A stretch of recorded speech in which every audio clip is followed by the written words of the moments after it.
and he inspired somebody else to become a hero in the present. That's what legacy is about. Creating achievers. So from the point Hanumanji realized that he can do it, he just got up and he took his jump. So he climbed up this whole mountain which is known as Mahendra Parvat. And he stood on top of the mountain. He was huge in size now. And when he jumped up from the Mahendra Parvat, he squeezed the Mahendra Parvat. And his feet squeezed the mountain. And when the feet squeezed the mountain, mines of gold and silver, they just started flowing out of the mountain. And then Hanumanji jumped.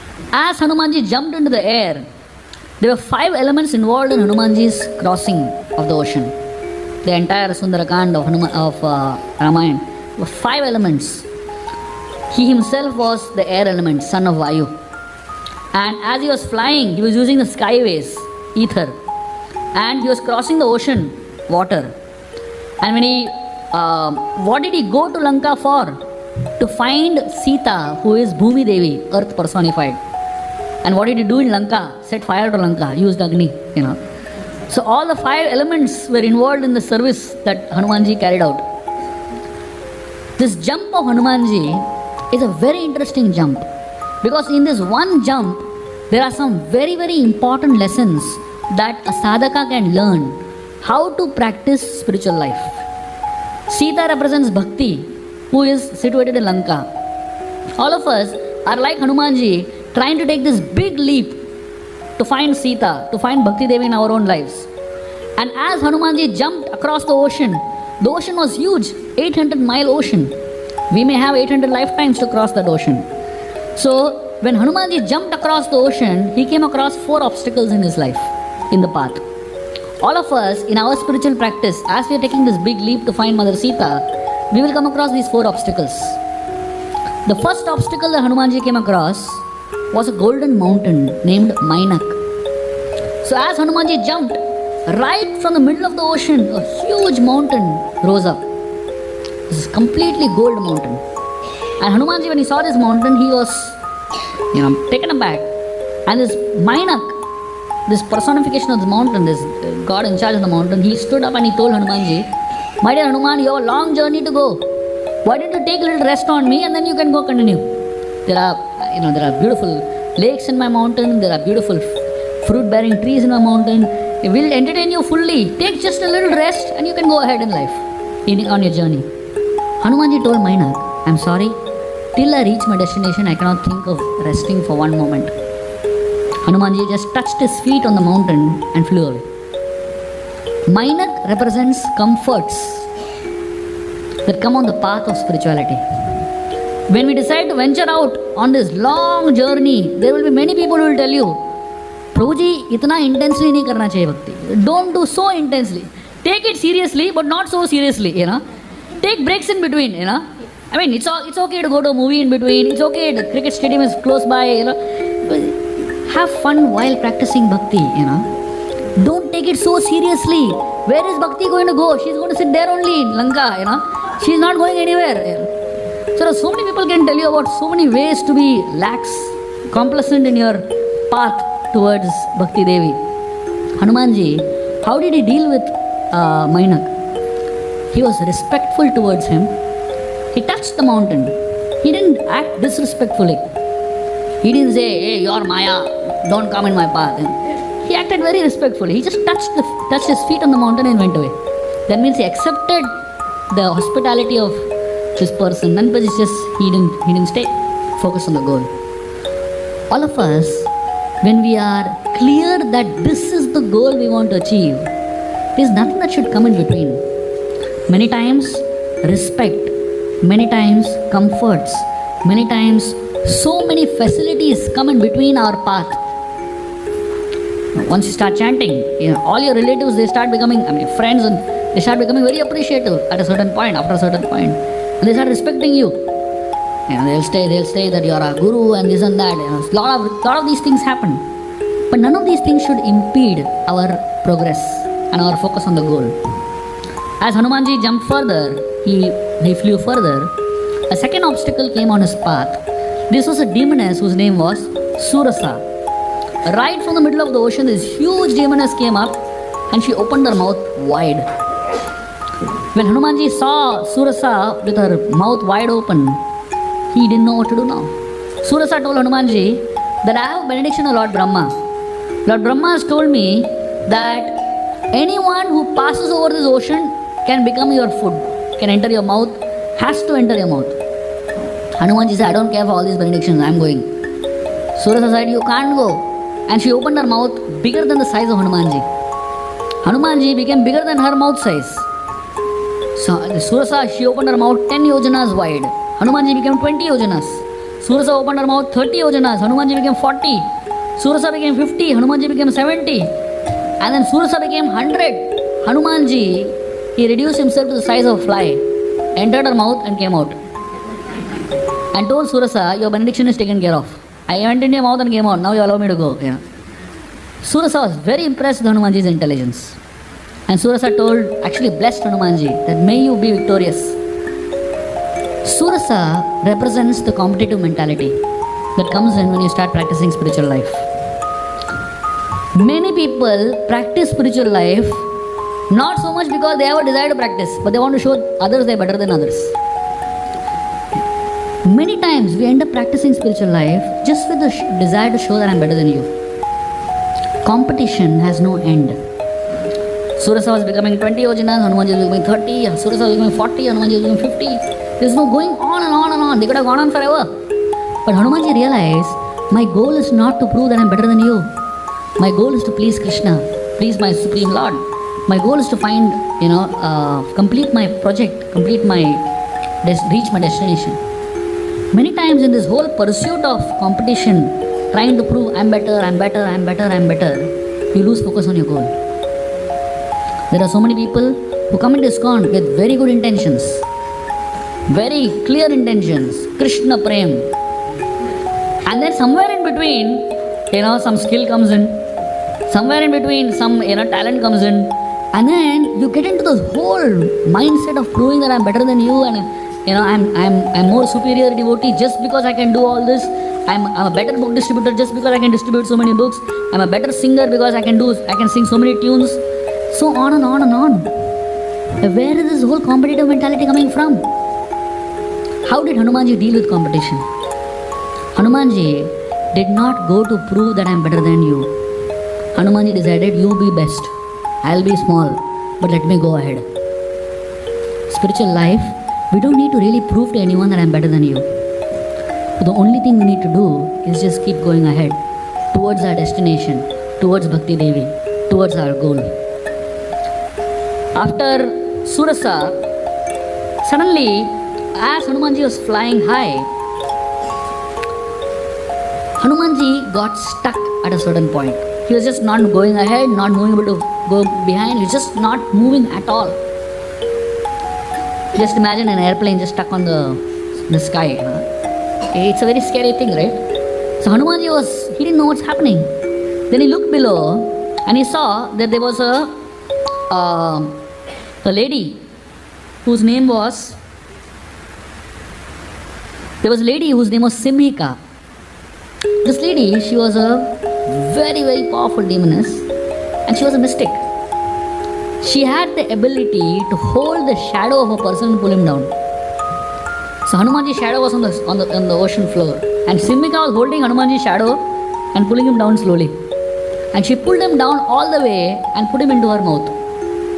Hanumanji went into the mouth of Simhika and tore open her belly and came out. That was the end of Simhika. Hanumanji continued his journey. Simhika represents envy. People who are envious of another, they look for faults of the other person. Especially somebody who is flying very high. People tend to look faults of that person. The shadow represents a person's faults. And envious people are expert in fault finding. They will find fault where none exist. And they'll find a small fault, catch it and pull you down with that fault. How did Hanumanji deal with envy? How did Hanumanji deal with Simhika? The only way to deal with envy is destroy it. You cannot use envy in God's service. You cannot use envy in a positive way. Envy has to be destroyed completely. because envy will only destroy you. As after killing Simika, Hanumanji went further and finally he reached Lanka. And as soon as Hanumanji reached Lanka, he took a small form of a tiny cat and tried to enter into the city. Suddenly, somebody stopped him. There was a demoness whose name was Lankini. She told Hanumanji, "Where is your visa?" She was a visa officer of Lanka, immigration officer. She said, "Unless Ravan permits, you can't enter this country. You cannot enter." Hanumanji, he tried to explain to her, but Lankini was just not ready to listen. So Lankini was so upset, she understood that Hanumanji is not listening. So she pushed Hanumanji. Hanumanji got wild. He gave her a tight slap. And the slap was so hard that Lankini collapsed. And after a few seconds, she got up and he said, "Welcome to Lanka." Sudden change, What is the cause of the change? This one slap of Hanumanji. Lankini represents attachments that one has. Attachment to property, attachment to opinions, attachment to mindsets, attachment to different ways of thinking. When you come to the association of a spiritual master, when you come into the association of gurus, what is the role? Why do we come to satsang? Satsang essentially is a boxing match. When you come into satsang is essentially a boxing match. You should hear at least one thing that seems like a slap to your face. At least one thing that actually punches your attachments. When you come to a satsang program and you have this very goody feeling at the end of the satsang program, that means it's not really an effective satsang. Hanumanji's satsang was very short and effective. One tight slap, and she understood everything she had to know. The whole Bhagavad Gita downloaded in one slap. Essentially, satsang is meant to help us give up our attachments. Lankini, she told Hanumanji, "Lord Brahma has told me that the day a monkey comes and slaps me, that day is the end of Lanka. That day marks the beginning of the end of Lanka." So Lankini sent Hanumanji inside. And as Hanumanji was roaming inside Lanka, there are many things that happened. But I'll come to a very interesting point, which is very, very inspiring for a sadhaka, for a devotee. So Hanumanji, he was very despondent in trying to find Sita. At some point, he lost his patience, and then finally he saw Sita in Ashok Vatika. So Hanumanji was excited. He was very happy seeing Sita finally. Generally, when somebody is excited, you don't think so much, right? In excitement, you kind of forget to think. Hanumanji when he saw Sita for the first time, she was in a very sad situation. Ravana just left from there. So Ravana, there was like a very heated discussion between Ravana and Sita, and then Sita decided to commit suicide. So she actually was hanging her hair, she was actually going to let herself loose and commit suicide. That's the time Hanumanji spotted Sita. Hanumanji was on top of the tree. Now, if somebody is excited, can you imagine? Out of millions of monkeys, the one person who has found Sita is him. He's been searching for like 30-40 days now, and there's so much anxiety and so much pressure and so much stress that they have gone through, and finally he is the one who has found Sita, and here is Sita in front of him. The natural propensity of somebody who is excited is to jump. So Hanumanji should have technically jumped in front of Mother Sita. So excited humans are bad. Excited monkeys are even worse. Hanumanji was excited, and he was in the peak of his excitement. But in spite of being excited, Hanumanji was sensitive. Hanumanji realized, if I jump in front of Sita right now, she might think that I am actually Ravan, come in disguise. Because Ravan is trying to harass Sita in different ways. And she might commit suicide faster. So Hanumanji said, "I cannot do this." He said, "First I have to win the confidence of Sita that I am actually a messenger of Ram." You know what Hanumanji started doing? Hanumanji started chanting the Ramayana. Ram कहानी सुनो रे राम कहानी, राम कहानी सुनो रे राम कहानी. Very beautiful, melodious voice. As Sita was hearing the Ramayana, he was speaking constantly, she became captivated to the voice of Hanumanji. And she began to look for Hanumanji here and there, but she couldn't find him. Because Hanumanji took a very small form and he was hiding behind a leaf and narrating the Ramayana. Here is the qualification of a speaker of Ram Katha, Krishna Katha. The qualification of a good speaker is that the speaker hides himself and keeps the Lord in the front. Hanumanji hid himself behind the leaf, but he was bringing Ram out very visibly, very powerfully out. Most speakers today, if you look at Bhagavad Katha speakers and so many speakers, spiritualists, trying to, they keep themselves in front and hide Ram behind them. That's the nature of today's world, projecting themselves more. But Hanumanji was such an amazing Kathakar, such an amazing speaker, that he kept Ram in the front and he kept himself hidden. So Sita, at some point, she became desperate. She wanted to see who this person is, who is speaking. The qualification of a good Kathakar is that when he speaks, people should be enthusiastic to see him. So here Hanumanji, when he realized that Sita wants to see him, he jumped in front of her. And as soon as he jumped in front of her, ultimately he looked very different, right?